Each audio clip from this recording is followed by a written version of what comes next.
Assalamualaikum warahmatullahi wabarakatuh. Bismillahirrahmanirrahim.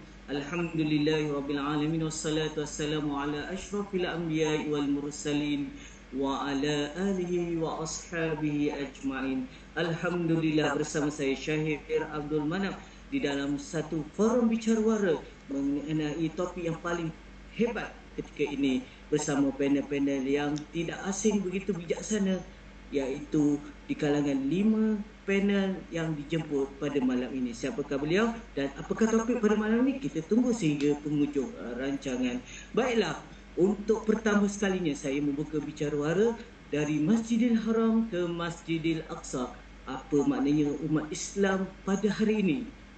Justru itu, kalau kita melibatkan Masjidil Haram dan Masjidil Aqsa berkaitan dengan Isra' dan Mi'raj. Sebelum saya memulakan bicara wara, saya akan memperkenalkan 5 panel saya yang paling terhebat, iaitu yang pertama, Saudari Rahizan binti Rahman. Assalamualaikum, Saudari Rahizan binti Rahman. Waalaikumsalam warahmatullahi. Okey. Yang kedua, panel yang tidak asing lagi, iaitu saya mempersilakan Saudari Nur Hidayah Zabidi. Assalamualaikum, Saudari Nur Hidayah Zabidi. Waalaikumsalam warahmatullahi wabarakatuh. Panel yang ketiga tidak hebat dan tidak kurang menariknya, iaitu panel yang ketiga saya mempersilakan Saudari Nur Asyatul Akma binti Syamsul. Assalamualaikum. Waalaikumsalam warahmatullahi wabarakatuh. Okey, baiklah, panel yang keempat iaitu Saudari Nur Hanisa. Assalamualaikum, Saudari Nur Hanisa. Dan tidak asing lagi juga panel yang bijaksana dan tidak ada kehebatannya kurang sekalipun, iaitu Assalamualaikum, Saudari Hazimah Nasir.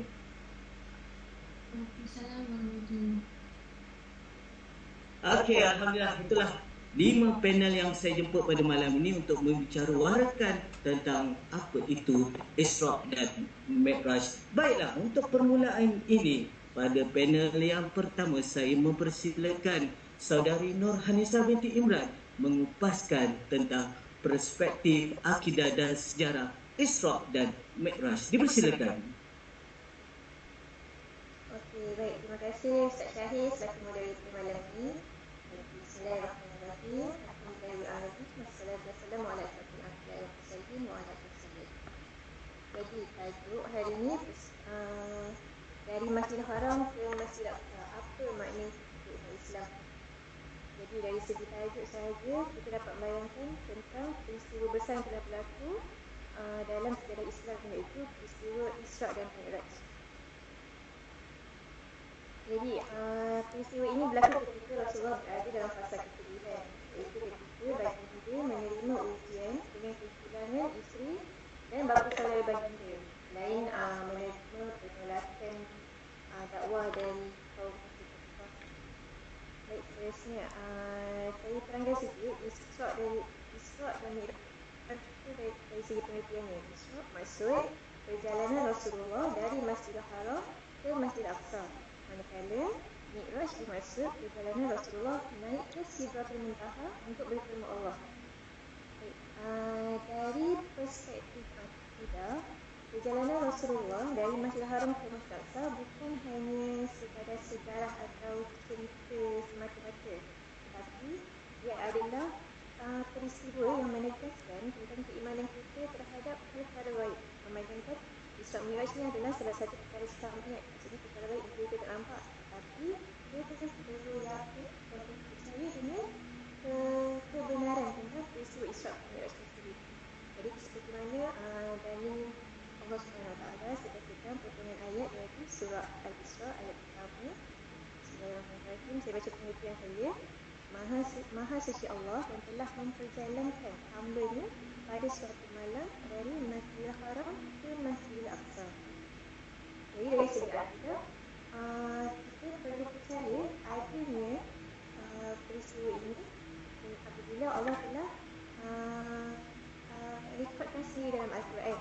Dan Allah telah menyebut juga salah satu masjid yang dimulakan, iaitu Masjidil Aqsa. Jadi maksudnya ada dua masjid yang utama dalam umat Islam itu Masjidil Haram dan Masjid Aqsa. Ayat ini juga menunjukkan bahawa Masjid Aqsa adalah tempat yang dimulkikan Allah. Jadi selaku umat Islam kita perlu percaya dan yakin dengan kemuliaan Masjid Aqsa itu. Bagi golongan yang beriman, mereka akan yakinlah. Manakala bagi golongan yang mungkin kurang lemah, mereka lemah imannya, akan berlaku pertikaian. Kita akan tanya, itu ke perjalanan satu malam mustahil, takkanlah boleh berlaku. Itu bagi golongan yang kurang beriman ataupun golongan yang tidak yakin dengan kebenaran Islam tersebut. Itu dari segi akidah. Jadi saya teruskan dari perspektif sejarah pula. Masjid Aqsa ni sebenarnya bukan masjid yang asing di Islam. Kita dah biasa dengar kerana Masjid Aqsa adalah merupakan kiblat pertama umat Islam, selain menjadi tempat Rasulullah SAW mengimamkan solat para nabi. Masjid Aqsa juga merupakan simbol kesinambungan risalah para nabi terdahulu. Maksudnya Islam ni bukan agama baru yang Nabi Muhammad bawa, tapi dia kesinambungan, disambung daripada nabi yang sebelum seperti Nabi Ibrahim. Jadi disambung risalah yang dibawa oleh Nabi sebelum itu. Jadi ini menunjukkan bahawa Islam ni sebenarnya tidak terpisah daripada sejarah para Nabi terdahulu. Dan Masjid Aqsa itu menjadi lambang ketauhidan, menjadi lambang tauhid. Jangan-janganlah kita memang tidak mentauhidkan Allah, tapi mentauhidkan Allah SWT. Jadi perjalanan dari Masjidil Haram ke Masjid Aqsa ini sebenarnya membawa bahawa umat Islam ni ada hubungan rohani, sejarah dan akidah yang satu. Ia cerita itu tidak bercampur. Dan Masjidil Aqsa ini juga sebenarnya bukanlah simbolik politik semata-mata. Sebab Masjidil Aqsa ni dia merupakan lambang kepada umat Islam sendiri. Sebab pernah menjadi satu, untuk pernah menjadi kiblat umat Islam yang rasa itu sajalah dari segi perspektif akidah dan sejarah. Baik, terima kasih diucapkan kepada saudari Hanisa binti Imran di atas kupasan isu perspektif akidah dan sejarah mengenai Isra' dan Mi'raj. Begitu mantap. Jadi, saya nampak di sini melihat akidah dan sejarah, iaitu melalui pertamanya yakni kesedihan Nabi Muhammad sallallahu alaihi wasallam, dan yang kedua saya amat tertarik iaitu berkenaan dengan masjid. Jadi dalam penggunaan masjid ini, kita tengok zaman sekarang masjid begitu indah tetapi kekosongannya masih lagi tidak terisi. Jadi saya berpaling kepada untuk panel yang kedua iaitu Saudari Rohaizan binti Rahmat. Boleh tak saudari mengupaskan isu makna masjid dalam kehidupan umat Islam untuk pada masa ini? Silakan. Terima kasih kepada Tuan Moderator. Assalamualaikum warahmatullahi wabarakatuh. Baik, apabila kita menyebut tentang Masjidil Haram dan Masjidil Aqsa, kita sedang membicarakan dua masjid yang menjadi teras iman dan kesatuan umat Islam. Masjid bukan sekadar tempat untuk beribadah, tetapi masjid juga sebagai pusat untuk pembentukan umat dari dahulu sampailah ke hari ini. Sebagai panel kedua, saya ingin mengupas dalil serta pengajaran besar tentang peranan masjid dalam kehidupan umat Islam. Baik, Allah Subhanahu Wa Taala telah berfirman dalam surah Al-Isra ayat 1, mafhumnya, Maha Suci Allah yang telah memperjalankan hamba-Nya pada suatu malam dari Masjidil Haram ke Masjidil Aqsa dan yang kami berkati sekelilingnya. Ayat ini menunjukkan bahawa perjalanan agung Nabi Muhammad SAW bermula dari Masjidil Aqsa adalah tanah yang diberkati iaitu masjid yang menyatukan umat Islam walaupun berjauhan. Selain itu, Rasulullah sallallahu alaihi wasallam bersabda, janganlah kamu bermusafir kecuali ke tiga masjid Haram, Masjid Nawawi dan juga Masjidil Aqsa. Riwayat dari Bukhari dan Muslim. Hadis ini juga mengajar kita bahawa Masjidil Aqsa adalah amal kadar sejarah. Baik, daripada dalil yang saya terangkan tadi, pengajaran yang boleh kita ambil daripadanya adalah yang pertama, masjid adalah sebagai satu pusat pembinaan iman, bukan saja untuk tempat solat, tetapi ia juga merupakan sebagai satu tempat untuk membina jiwa, akhlak dan kefahaman Islam yang benar. Dan yang kedua, masjid juga dapat menyatukan umat, Masjidil Haram dan Masjidil Aqsa, dan mengajar kita bahawa umat Islam adalah satu tubuh. Apa yang berlaku di Masjidil Aqsa perlu dirasai oleh seluruh umat Islam. Wallahu a'lam.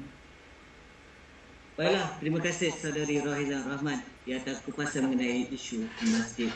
Baiklah, tentang Isra' dan Miraj ni adalah mengenai solat. Namun sebagaimana dalam firman Allah SWT yang bermaksud inna solata tanha 'anil fahsya'i wal munkar, sesungguhnya solat itu akan mencegah kemungkaran. Namun sekalian kita tahu ramai di kalangan umat Islam kita tanya, adakah ayah dan ibu awak sembahyang? Tidak. Jadi kat situ sebenarnya mereka tidak persepsikan solat itu sebagai hadiah. Justru itu, saya buka panel ketiga. Saya mempersilakan saudari Nur Hazimah Nasir untuk membicarakan kupasan implikasi ibadah solat sebagai hadiah. Dipersilakan.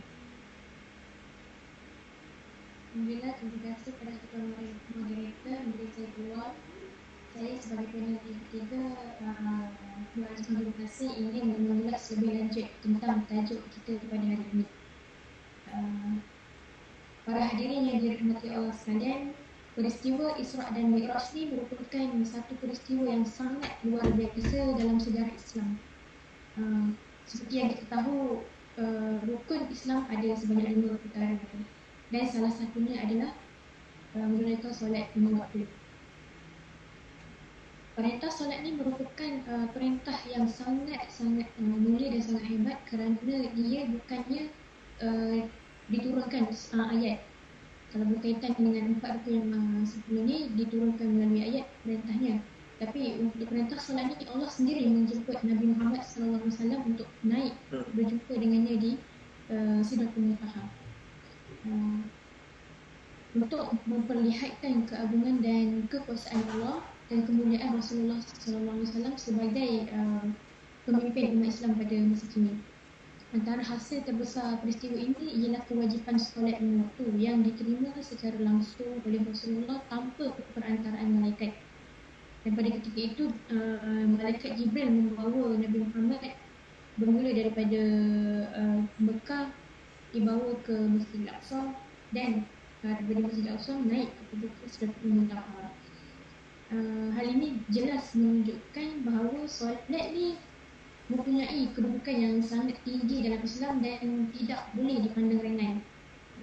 Apabila kita melihat ataupun meneliti hikmah di sebalik peristiwa ini, jelas bahawa solat ini adalah hubungan yang langsung antara hamba dan juga pencipta kita, iaitu Allah Subhanahu Wa Taala. Seperti mana yang Rasulullah SAW diangkat menghadap Allah dalam peristiwa Mi'raj, solat ni merupakan Mi'raj bagi orang-orang yang beriman, itu seperti kita orang-orang Islam. Dalam solat, seorang hamba berdiri menghadap Tuhannya, membaca ayat-ayatnya, merendahkan diri dalam rukuk dan juga sujud, serta menyerahkan sepenuh pergantungannya hanya kepada Allah. Seperti dalam firman Allah SWT dalam surah Toha ayat 14, A'udzubillahi minasyaitonir rajim, wa aqimus sholata li dzikri, yang bermaksud dan dirikanlah solat untuk mengingatiku. Jadi ayat ni jelas menunjukkan bahawa tujuan utama solat adalah untuk mengingati Allah, bukan sekadar pergerakan fizikal semata-mata. Solat tu juga berfungsi sebagai benteng akhlak dan juga moral. Seperti Tuan Moderator ada ulasan tadi tentang firman Allah SWT dalam surah Al-Ankabut, berbunyi inna solata tanha anil fahsya'i wal munkar, iaitu yang bermaksud sesungguhnya solat itu sendiri mencegah kita daripada perbuatan keji dan juga munkar. Namun realiti umat Islam hari ini kita sendiri nampak dan menunjukkan bahawa banyak keruntuhan akhlak dalam dan juga masalah sosial berpunca daripada solat sendiri. Yang kerana apa? Kerana kebanyakan daripada mereka mengabaikan ataupun buat hanya sekadar untuk mengelak daripada soalan-soalan kawan-kawan kan. Jadi apabila solat ni dia tidak lagi difahami sebagai ibadah yang mendidik jiwa, maka ia gagallah membentuk akhlak dan tingkah laku yang baik dalam kehidupan seharian. Di samping itu, solat juga turut mendidik umat Islam dengan disiplin dan kepimpinan diri. Dengan cara macam mana? Jadi solat ni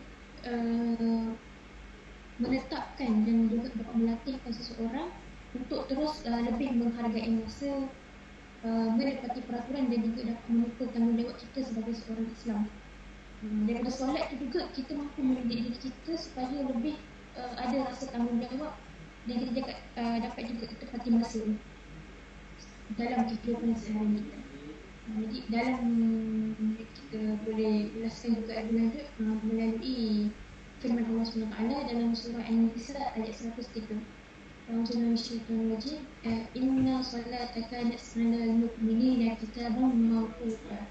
Yang maksud sesungguhnya solat itu adalah kewajipan yang ditentukan waktunya ke atas orang-orang yang beriman. Jadi ayat ini menunjukkan bahawa solat mendidik umat Islam supaya hidup berdisiplin dan juga teratur, sekaligus melahirkan individu yang bertanggungjawab terhadap diri, bukan sekadar pada diri tapi juga pada keluarga dan juga masyarakat. Sebagai kesimpulan akhir kata saya, solat ni bukan sekadar kewajipan harian, tetapi merupakan teras pembinaan iman, akhlak dan kehidupan umat Islam. Jika umat Islam benar-benar menjaga solat, bukan sahaja dari segi waktu dan rukun, tetapi juga dari segi penghayatan dan keikhlasan, maka Allah SWT telah menjanjikan kebaikan dan pemeliharaannya. Seperti mana dalam firman Allah surah Al-Mu'min ayat 9. Bismillahirrahmanirrahim. Wallazina hum 'ala salatihim yuhafizun. Yang bermaksud dan mereka yang sentiasa menjaga solat mereka. Maka benarlah bahawa jika umat Islam menjaga solat, Allah akan menjaga umat Islam. Jadi itu sahaja perkongsian daripada saya. Sekian, Assalamualaikum warahmatullahi wabarakatuh. Waalaikumsalam warahmatullahi wabarakatuh. Begitu banyak kupasan dan contoh-contoh dalil betapa pentingnya solat. Jadi di dalam solat ini adalah sebagai rukun kita di dalam Islam menunaikannya solat 5 waktu. Jadi dalam konsep Isra' dan Mi'raj ni berkaitan juga dengan masjid. Jadi bila melibatkan masjid akan melibatkan serantau ataupun seluruh dunia. Justru itu saya mempersilakan saudari Nur Syatul Akmal binti Syamsul untuk mengupas tentang isu masjid bagi dimensi masa dan ummah global. Dipersilakan. Terima kasih kepada Tuan Moderator. Okey, para hadirin sekalian, jika kita melihat perjalanan Isra' dan Mi'raj, khususnya dari Masjidil Haram ke Masjidil Aqsa, ia sebenarnya membawa satu mesej besar tentang kesatuan umat Islam merentasi sepadan bangsa dan negara. Perjalanan ini menghubungkan dua masjid suci yang menjadi simbol penyatuan akidah umat Islam. Antara pengajaran yang kita dapat daripada peristiwa Isra' dan Mi'raj ni untuk umat Islam hari ini adalah umat Islam adalah satu tubuh yang bersaudara. Dalam ayat Al-Quran surah Al-Hujurat, Allah berfirman, sesungguhnya orang beriman itu bersaudara. Ini bermaksud isu yang berlaku kepada umat Islam di Palestin, Syria, Rohingya atau di mana-mana sahaja bukan isu mereka semata-mata, tetapi isu seluruh ummah. Pengajaran yang kedua Daripada peristiwa Isra' dan Mi'raj ni, kita dapat membina empati dan keprihatinan global. Peristiwa Isra' dan Mi'raj mengajar kita supaya merasai kesakitan dan penderitaan saudara seagama walaupun mereka tu jauh daripada kita. Yang ketiga, perjuangan bukan hanya dengan fizikal. Tak semua mampu berada di barisan hadapan, tapi semua mampu menyumbang melalui doa, ilmu, kesedaran, sumbangan dan menyebarkan kebenaran. Seperti firman Allah dalam surah Al-Baqarah, Allah tidak akan membebani seseorang itu melainkan sesuai dengan kemampuannya. Jadi, setiap daripada kita tetap mempunyai peranan dalam memperjuangkan nasib ummah. Sekian sahaja daripada saya. Assalamualaikum warahmatullahi wabarakatuh. Terima kasih ucapkan kepada panel Nur Syatul Akmal binti Syamsul di atas kupasan iaitu bagi cabaran dimensi sosial dan ummah global. Baiklah, untuk panel kita yang terakhir, iaitu tidak salahnya kalau kita sebut sebagai salah satu panel yang paling muda. Ada kaitan sebenarnya dalam tajuk soalan ni, iaitu boleh tak saudari Nur Hidayah Zabidi menerangkan, kupaskan cabaran generasi muda dan masa depan. Silakan.